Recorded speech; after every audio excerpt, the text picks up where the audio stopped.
I imagine there are a lot of people like there are in my hometown. We don't really need anything. We have everything. What do we need Christ for? Well, one day they're going to wake up and they're going to realize that they've waited too late. They need Him. They need Him now to prepare for the future, because whether they like it or not, they're going to die and they're going to face the judgment. Everybody that you see on the streets of Tallahassee, they're walking dead people. They're on their way to the grave.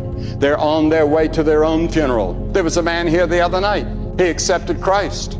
He was an alcoholic, but he really came to know Christ. He didn't know that within the next few hours he would be in eternity. But he went into eternity with Christ, and he's going to be in heaven. Not because he lived a good life or deserved it. He's going because of what Christ did for him on the cross.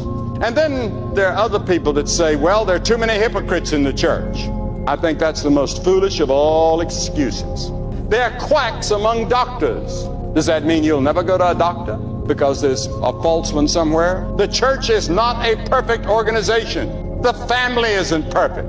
You're not perfect.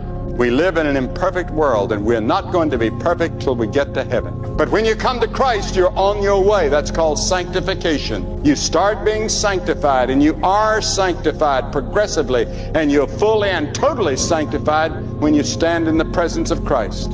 I don't expect perfection till I get to heaven.